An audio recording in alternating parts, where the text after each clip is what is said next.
Praise the Lord. ஒரே ஒரு வசனத்தை கூட காண்பித்து கொடுக்கிறேன். எபிரேயர் 12வது அதிகாரம் 14வது வசனம். யாவரோடும் சமாதானமாக இருக்கவும் பரிசுத்தமுள்ளவர்களாக இருக்கவும் நாடுங்கள், பரிசுத்தம் இல்லாமல் ஒருவனும் கர்த்தரை தரிசிப்பதில்லைன்னு சொல்லி இந்த வசனத்தில் போடப்பட்டிருங்க.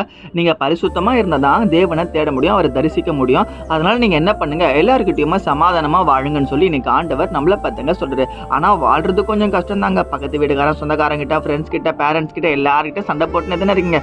சமாதானமே இல்லைங்க. ஏன்னா எனக்கே அந்த கேரக்டர் கிடையாதுங்க. நான் கூட சில டைம்ல கோவம் வந்தா கூட சண்டை போட்டுருவேன். நான் பைக்ல போகும்போது பேணி ஒருத்தன் வந்து ஏத்திட்டான், அவங்ககிட்ட போய் சண்டை போட்டிருக்கேன். ஏசப்பா பிள்ளைன்றதை மறந்து போயிட்டான். அப்போ நம்ம எல்லாருக்கிட்டுமே சமாதானம் இல்லாத பிரச்சனை இருக்கு.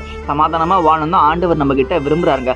ஏசப்பா ஒரு வீட்டுக்கு ஊழியத்துக்காக போறாரு. அந்த வீட்டுல போயிட்டு என்ன சொல்றாரு, சமாதானம் உண்டாகட்டும் சொல்றாரு. ஏன் சமாதானம் உண்டாகட்டும்? அந்த வீட்டுல பிரச்சனை வரக்கூடாது, போராட்டம் வரக்கூடாது, கஷ்டம் வரக்கூடாது. கணவன் மனைவிக்குள்ள, பிள்ளைகள் கிட்ட எல்லாருக்கிட்டையும் ஒற்றுமை இருக்கணும், அவங்க சமாதானமா வாழணும்னு சொல்லி ஏசப்பா சொல்றாரு. இந்த குடும்பத்துக்கு சமாதானம் சொல்லி ஆசீர்வதிக்கிறாரு. இன்னைக்கு நான் உங்களை பார்த்து சொல்றேன், உங்க குடும்பத்துக்கு சமாதானம் வரணும்ட்டு. ஏன்பா உங்ககிட்டே சமாதானம் சொல்றேன், நீ எனக்கு பிளஸ் பண்ணிட்டு நினைக்காதீங்க.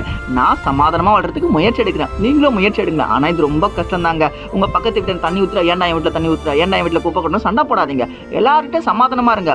அப்படி இருந்தாலே நீங்க பரிசுத்தமா வாழ்றீங்களா? பரிசுத்தம் அப்படின்னா அந்த பொண்ணு தப்பா பார்க்க கூடாது, அந்த படம் பார்க்க கூடாதுன்னு நினைக்கிறீங்களா? அதே போல எல்லார்கிட்டையும் சமாதானமா வாழணும். மறந்துடாதீங்க. விசுவாசிக்கிறீங்கன்னா ஆமீன் போட்டுக்கோங்க. வசனங்களுக்கு ஃபாலோ பண்ணிக்கோங்க. God bless you. ஆமென்.